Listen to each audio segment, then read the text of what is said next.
Today's daf is daf Yud. We're actually going to do two blot, and we'll do a pause in between. So the last thing we learned about yesterday's Gemara was quite complicated, all the different computations, calculations. But bottom line is, 103 years prior to the Churban Beis Hamikdash was the reign of Hurdas. 103 years prior to that was the reign of the Chashmonaim, so that makes 206 years. And 180 years before that was the beginning of the reign of the Yevonim, of the Greeks. So it's a total of 386 years. So the scribes would begin their calculations or their dates. They would date it back to the beginning of the Greek Empire. And we date it back to the beginning of the Churban Beis Hamikdash. We learned yesterday how to tally the two. What we also learned yesterday was that 6 years, the first 6 years of the Greek Empire don't count because they only ruled or reigned over one area, Elam, and it wasn't hegemony over many different countries. So it's only 380 years. So that's what we're up to the Gemara here, the two dots, about 8 lines on the top of the page. Maski Flor Rab Acha Bar Yaakov. Rabbi Acha Bar Yaakov asked, Memai, how do you know the Malchus Yevonim Manon? How do you know that we actually count dating back to the Greek Empire? It could very well be Dilma Yitzias Mitzrayim Manon. It could very well be that we're counting dating back to Yitzias Mitzrayim, because Yitzias Mitzrayim happened the year 2448. If you add 1,000 years, it's 3448. And if you add 300 years to that, to 3448, you'll get 3828. And that was the year that the Beis Hamikdash was destroyed, in the year 3828. So you assuming automatically we go back 380 years, we're going back to the Greek Empire. Maybe we're going back to the time of Mitzrayim, and we're not very particular about the thousands, the millennium. We're only into the centuries and to the the tens and the units, and that's it. We're not going. So how do you know we're dating back to the Greek Empire? Maybe it's Mitzrayim. The Shavke Alpha Kamba, but not the Alpha Basa. Even they put down the millennium because they didn't want to go that far back. So they forget the first 1,000, only count the second 1,000. But they're not talking about the beginning of the Greek Empire. And therefore, in that case, can I ask a very basic question? Counting what? What are we trying to work out? The beginning, the start of what? Okay, you have dates. Today, all of our starters and ksubas gittin ksubas, we date it back to B'riyas Ha'olam, right? But in those days, especially when they lived under different empires, they had to date it back to a certain period in history. How do you know what date it is?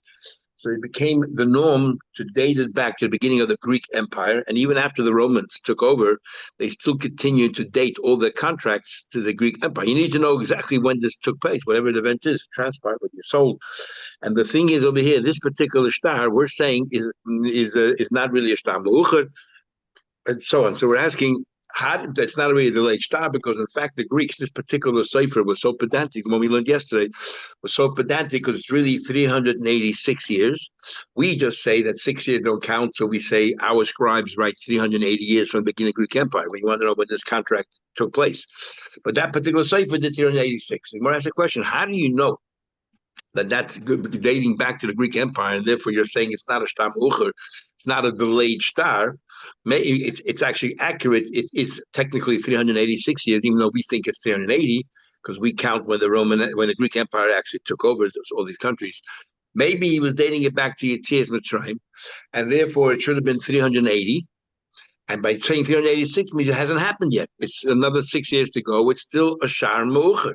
How do you know which date, what he's referring to? What his point of reference is? That's the question. How do you know what his point of reference is? And so Gemara asks, but the Greek Empire to Yetzias Mitzrayim are 1,000 years, whatever it is, thousands of years. 1,000 years apart, but people were not pedantic or particular about 1,000 years. They know, everybody knows which 1,000 years it happened. So we're not. If we say it happened 1,000, the year 1,000, whatever it is, and whatever else we add to it, we can say the 1,000 nobody cares about. So really it was 2,000. You wrote 1,000 because nobody really cares. We know which millennia it is. We know we're standing in this millennia right now. So it doesn't matter if you made a mistake on the thousands, it's 2,000 years or 1,000 years, so what happens? If it's 1,000 years, you tell me, if you wrote there, let's say 2,000, it's only 1,000 years, you tell me it's going to happen in 1,000 years from now. Nobody's very particular in the thousands. So therefore, the fact that you're 1,000 doesn't necessarily mean that it's 1,000. Maybe it's 2,000 from Yetzias Mitzrayim. What we most concerned about are the units and the tens, a little bit about the hundreds.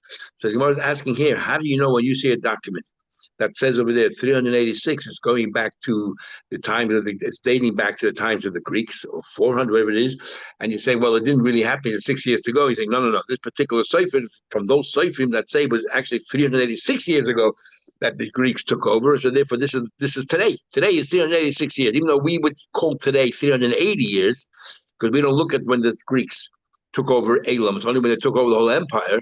So if we were writing a star, we would call 380, and this guy wrote 386, but we're talking about the same year, because he was more, I guess, pedantic in saying, well, the fact that the Greeks took over started 386 years ago. So and therefore, it's not a star mu'ucha, it's not a delayed star. We're not talking about 6 years hence. We're talking about today. So you want to find. How do you know? Maybe this guy, his point of reference is Yetzias Mitzrayim, and it should be only 380. If he says 386, he's talking about 6 years from now. The thousands are wrong if it's Yetzias Mitzrayim. Who cares? We're not that particular when it comes to the thousands. That's the most question. Maybe behind Mu'uchru, it's a delayed star. When it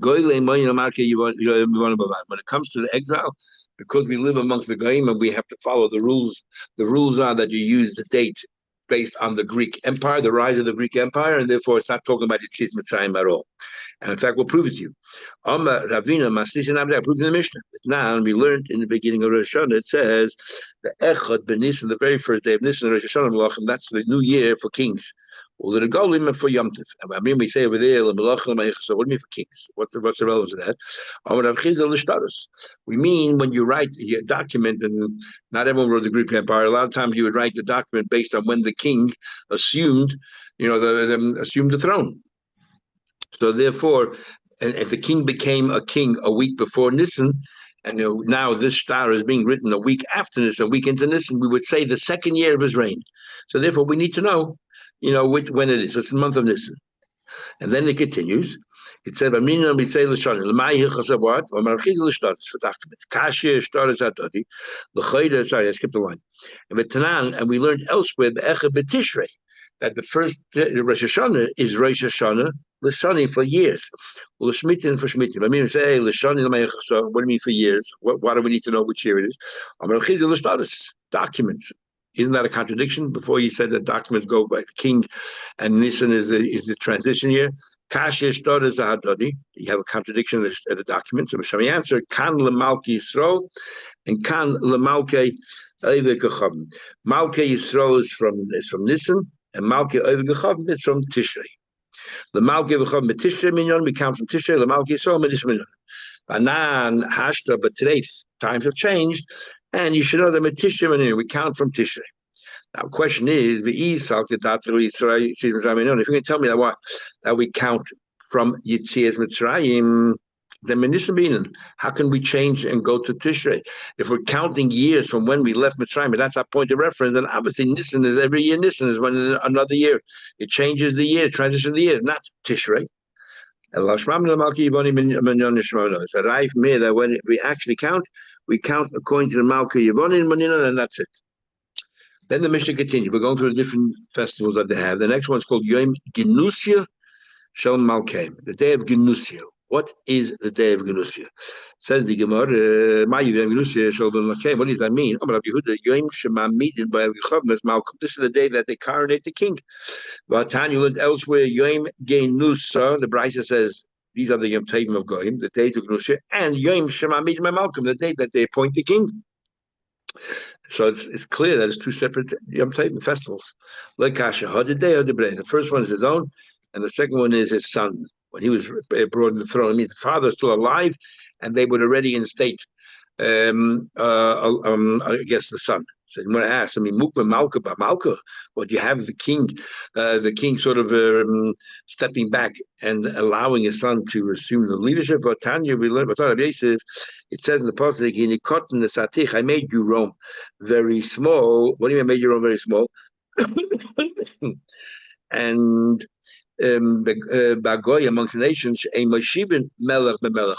It's not automatic in Rome that the king, his son, is his successor. The Senate had to appoint. Sometimes they appoint somebody else totally, and we know all the history of Rome, how it kept on moving from one family to another family. And then it continues, Bozu Atama'oi, that you are very, I guess, insulted or looked down upon, scorned at. And what does that mean? She'ein lahem, like Savaleloshan. They don't have their own alphabet, they don't have their own language, their dialect. The Greeks had their own language, and the Romans did not. So you're not as choshev as the Greeks. It's the Greeks that we use as a point of reference, and not the Rome. Taisha already says, what do you mean? There's so many nations that don't have their own language. The Greeks have their own language, so many don't. So Taisha says, one shot, true, others have their own, don't have their own language, but they took on a choshev language. The Roman language is not choshev. The Gemara goes back and says, so what does it mean, Genusia? And what's Genusia? Says the Gemara, Elamai, what else I missed the place? Yeah. Elamai and Genusia Yemel, a birthday. Birthday is a big deal, and that was a festival by the Goy. And the Gemara Yishalmi says that Amalek, the day that he attacked the Yidden, he only took soldiers that was their birthday. Why? The Yishalmi says, because the Yom Shemazol Goy, the birthday is a day that your mazel is overwhelming and is much more dominant than the rest of the year. And the Lubavitch Rebbe made a big thing out of birthdays, that we should actually celebrate them, and so you have certain powers that you don't have throughout the year to give brachas to people, because Yom Shemazol Goy. So here, by the Goyim, they make a festival out of it, and they used to worship their idols. So again, someone asks the same question. The time of the Brayso, Yom Genusa, Yom HaLeida. It says clearly Yom Genusa and the birthday, so it's not the same thing. Like Kasha, again, him and the son. But Tanya learned in the Brayso, Yom Genusa Shloim Genusa Shabbanoi. It says clearly his birthday, his Genusa, his son's. The Yom HaLeida Shloim Genusa Shabbanoi, and the birthday of his birthday and his son's birthday. Clearly that Yom Genusa and Leida are 2 different days. What Yom Genusa? Yom Shemamitin by Malchus. This is the day that they set up their king coronation, and the other one is his own and his sons. And he wants a question, how did they? But I Vikasha asked the Lay Mukma Malka by Malka. You just said before that we don't have the son assuming the leadership position while the father's still alive. It's not a problem. We learned before that it's a poor nation and that a father can't automatically pass it on to the son. What it says, that he actually can ask the Senate to appoint his son. In fact, many of them would like to do that, so they want to ensure that their son is their successor. Because if they don't do that, the chances of their son being the successor are very practically nil. So on the contrary, so therefore it's possible for the father and the son to both be kings. So the Gemara, for example, Asviris Bar Antoninus. Antoninus was a good close friend of Rebbe. We learn all about him, and this is his son Asviris. That Antoninus wanted to appoint him as a successor while he was still alive. And the Gemara says, what happened? I'm going to tell the Rebbe. I have 2 requests in my lifetime. I would like to see my son be my successor, Tachoisi, under me, and Vita'avid Tveria Kolonia. And I would like Tveria to be like a tax-free, tax-exempt city, because you have so many rabbis there, and as we'll soon see, Antoninus is very close to Rebbe, and I don't want them to have to pay taxes. The problem is that if I ask them these requests, the custom is they'll only follow one request of a king. And I want them both equally. I would like my son to be my successor, and I would like to see the city of Tveria not to be taxed anymore. What should I do?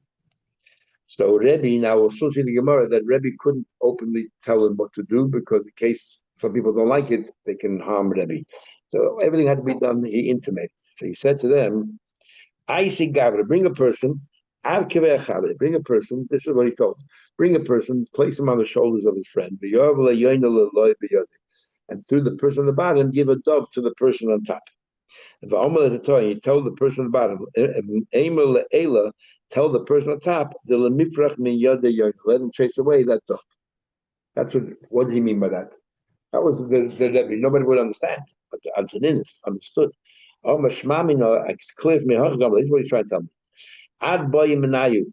You want asvidas b'ri yimlok tachusa. You ask them only one request. I want asvidas to be the new king. Okay, but once Asvidas is the king, he can do whatever he wants. The aim of Asvidas, tell Asvidas that Altavit Tzvaya Kalam. He should be the one to make Tzvaya the tax-free city, and that will work. So then he said to Rebbe, I'm being oppressed by a number of distinguished members of the Senate in Rome. How do I get rid of that?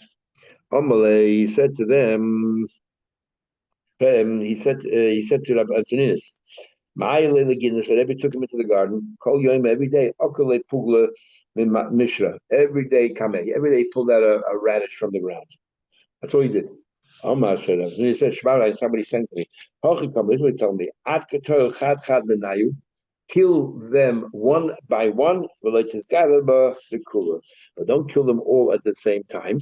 If you try to kill all at the same time, they'll unite and they'll harm you. But if you do one at a time, you pick them, divide and conquer, you'll be far more successful.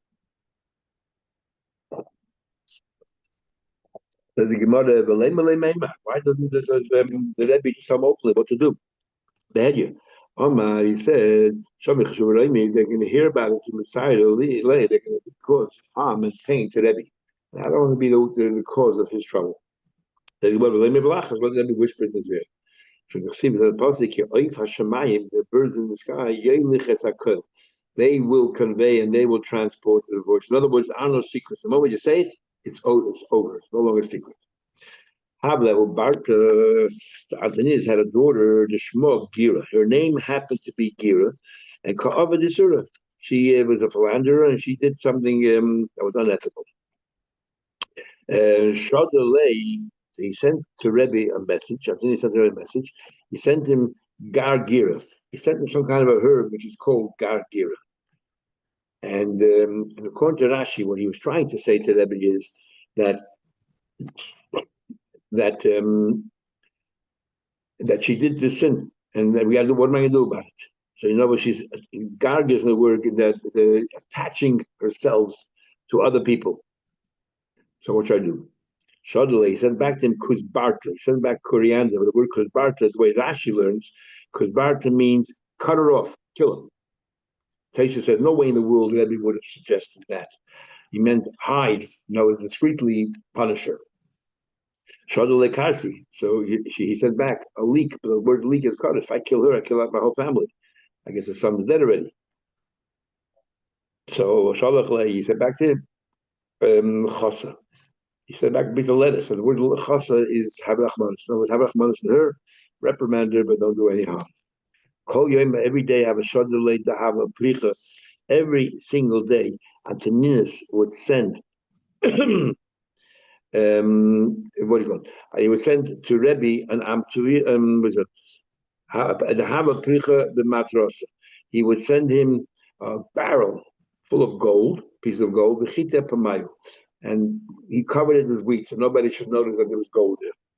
Amulu, he said, Amtu le Rebbe, and he would tell the people, do me a favor, transport this barrel to Rebbe with wheat.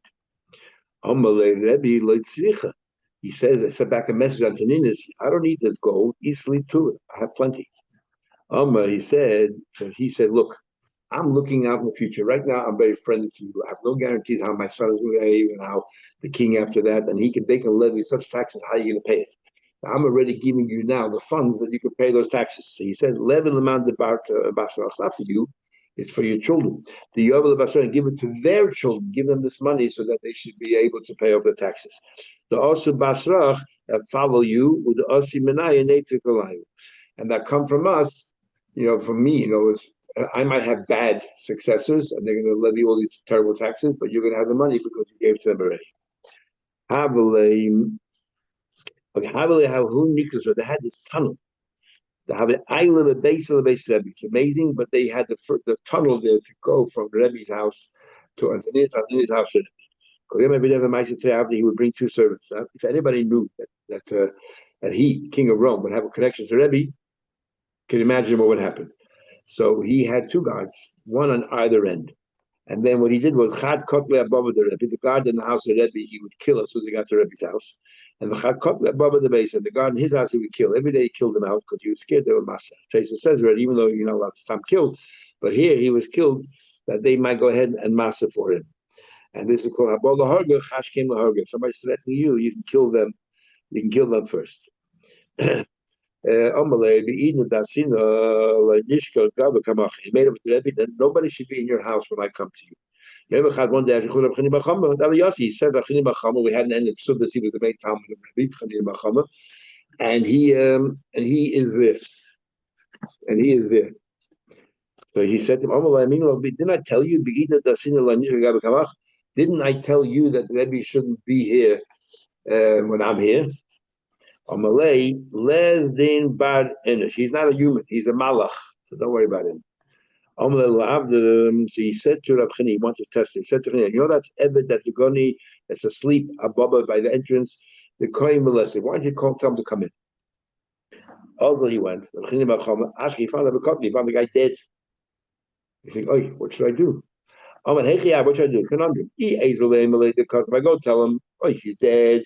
That's supposed to be a messenger for bad news. I was leaving the Azel and run away. I'm insulting a king, the royal family. We don't have to meet it. The Echya miracle happened, and Rab Chanina miraculously brought back to life the guard at the door.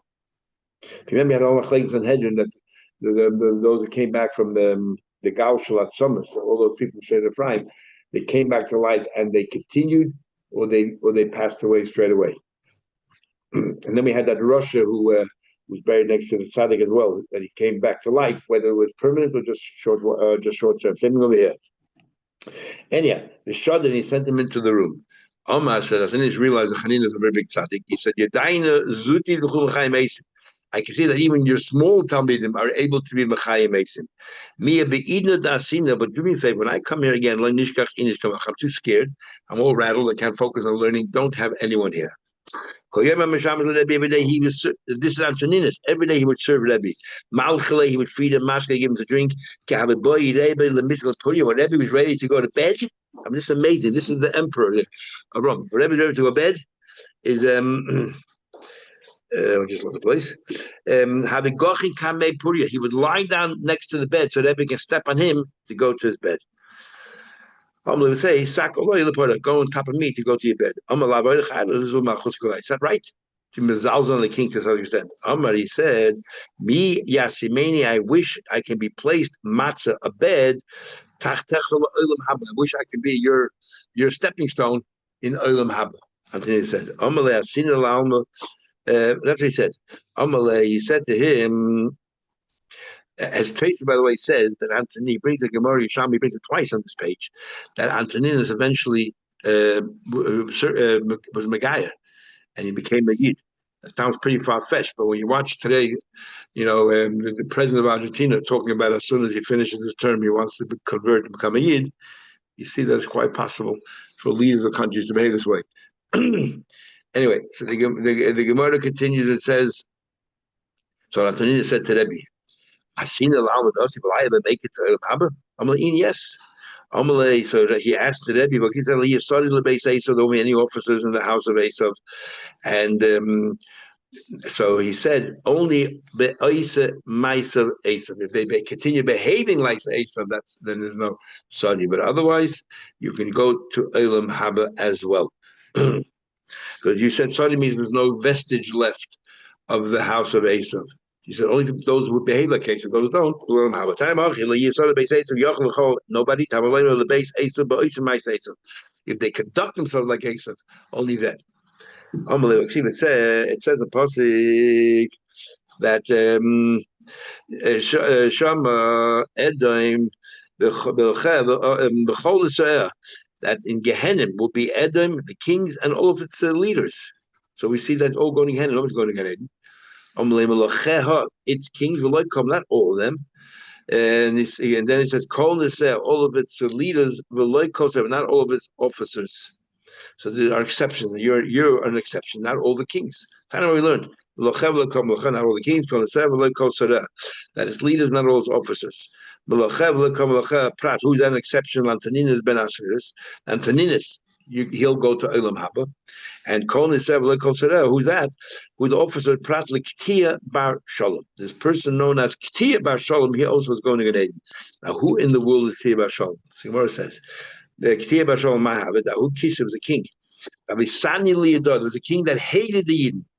He said to all those dignitaries, somebody has a pimple on his leg, he has a hair on his leg, should be, or some kind of a growth. Should we cut it out and let the person live? Or leave it there and continue causing incessant pain.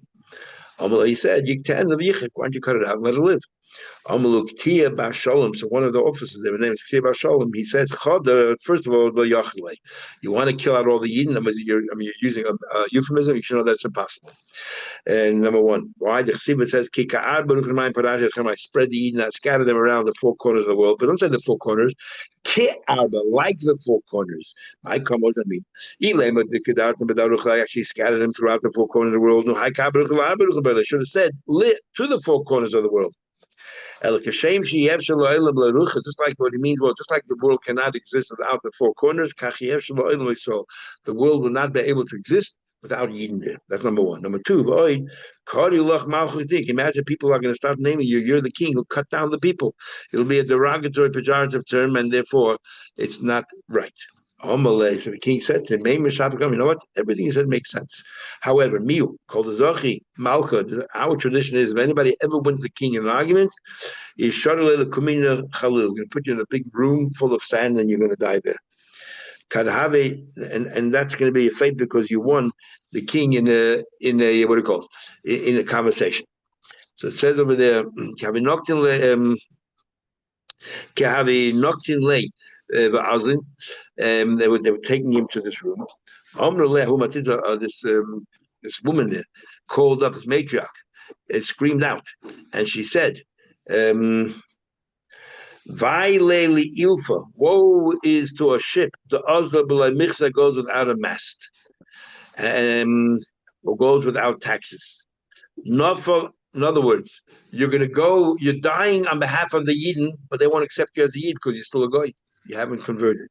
So what he did was, Nafal al Reisha de Urlusa and Kota.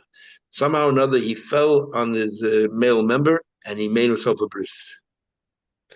And he made himself a bris, and this way he converted. The Omar, and then he said, Yavid Michse, I pay all my taxes. I am now leaving this world, and in other words, I took care of the bris. And when he was dying and they're about to throw him over, he said to them, my last will and testament, all my assets, the Rabbi Kiva, the Chavei Rav, Kiva and his friends. So the question is, how do they divide it? Does Rabbi Kiva get half and the friends get half, or everyone gets an equal amount?